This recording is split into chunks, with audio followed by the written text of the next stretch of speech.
it's my pleasure now to get you ready for the third call for proposal. My aim is, first of all, to present you the specific features of this third call and then also give you some more general recommendations. Let me start with some very practical things, first of all.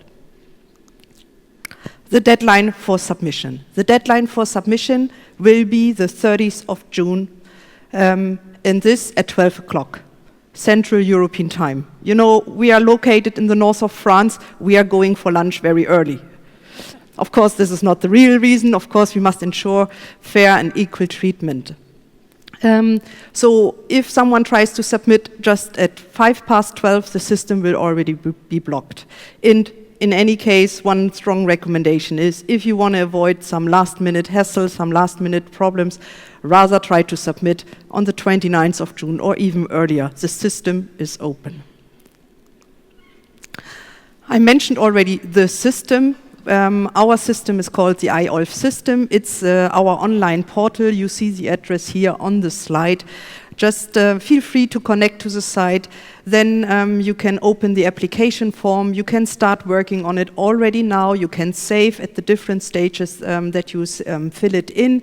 And then from this system, you can also download the letters of support and the partner declaration templates. And once you have got them signed by the relevant bodies, you can also upload them through the system and submit them by pushing the submit button together with the application form once everything is completed. Now let's talk about the content. It was already mentioned in the morning session. This call is still an entirely open call. All the 4 thematic objectives are still open, but as mentioned also, there is a particular encouragement for those of you that would like to operate in and address the investment priority of environment and resource efficiency. You might wonder why we are particularly emphasizing this issue. One reason, of course, is that environment and resource efficiency is of a particular concern. It's on the top. It's among the top themes of the European agenda. Another reason is there is a purely financial reason also behind. The partner states, when they set up the program, they have given an equal budget to all of the 4 themes because they consider them equally important. What we observe now after this, the 2 calls that have taken place, is that there is a particular interest in the theme of innovation, whereas on the theme of environment, there's still quite a larger envelope available. So that's why we also encourage you to apply in that field if this is your field of interest, because the competition might be a little bit less important than on the other priorities.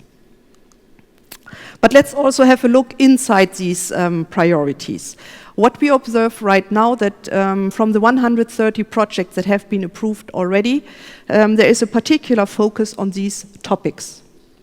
Maybe these topics are also of particular interest to you. It is possible to still apply working on these fields. Nevertheless, we would strongly recommend that you check what the other projects are already doing, and that in your application you also make it clear what kind of added value you are bringing when you are working on this topic. There are also many topics that are not that on the slide, and these are also the topics we encourage you to work on. And here I would like to emphasize these 3 topics in particular because they are of very high importance for regional development or for Europe, but so far we haven't seen them very much represented in Interreg Europe projects, and we would like to see this changed in this third call for proposals. So if you are working on financial instruments, renewable energy or water management, really come forward and submit your application. Erwin mentioned already one point that we are particularly proud of, and that's the fact that we have already involved 80% actors from 80% of all regions. But now let's talk about the other 20% that are not yet involved in the Interreg Europe program. You can see them here on the map. You can also find them in the annex of the terms of reference. And if there's anyone in the room, make links immediately with them that are from these regions, and get involved in the partnerships, because there's also a lot of knowledge and a richness of experience that we would like to see also in the Interreg Europe program to be shared with the other partners. Now let me finish with some last recommendations. Some of them seem rather obvious, nevertheless we have the impression we cannot repeat them often enough. One point is, make sure to start from your challenges. Yes, I'm working in the finance unit. Yes, I'm aware that the co-financing rate is very interesting. 85% or 75% is a big incentive, but it's usually when you start from the budget and then you develop your activities around the budget, this usually doesn't bring a good application form. The successful projects are those that are making a clear analysis of their needs, that identify the objectives for their project, that then develop the activities that will allow them to share experiences and find joint solutions to reach this objective and to overcome the challenges. And only then they are translating these activities into budget figures. This is usually the way to make to set up a successful application form. Only coming for the money, it's not then the right place here. We would also like to remind that it's important to take the learning process very seriously. In the morning, in the first session, already some other programs were mentioned. If you're interested in investment, if you're interested in experimentation in research, then Interreg Europe is not the right program for you.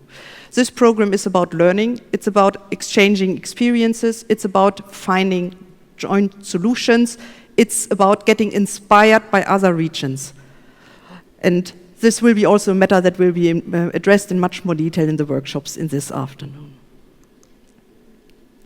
And then I also brought our bestseller, some reading recommendations for you. That's our program manual. Today and tomorrow you will get so much information, and when you are back in the office you might want to read more about them, to see it again, to revise it. This is what you can find in this program manual. There's only one central document which contains all of the information that you need to have. So make sure to download it and to refer to it, to read it, to prepare your application, but also to read it a few chapters again before you actually submit it. In the Secretariat we have a bit the saying, you never read it often enough, and it's even sometimes the case for us. Perfect.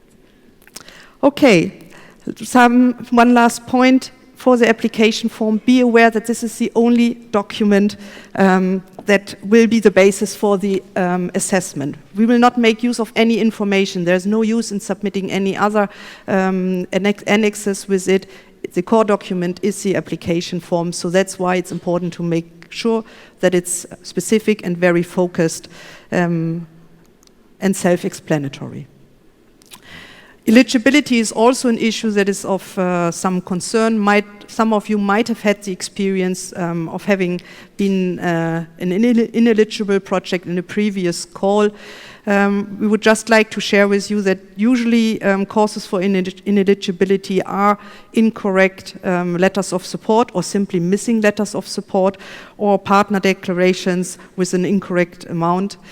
Well, we can only encourage you to prepare these things on time. This will also allow you to reserve enough time before submission to double check things and to then make sure that everything is submitted on time in a complete.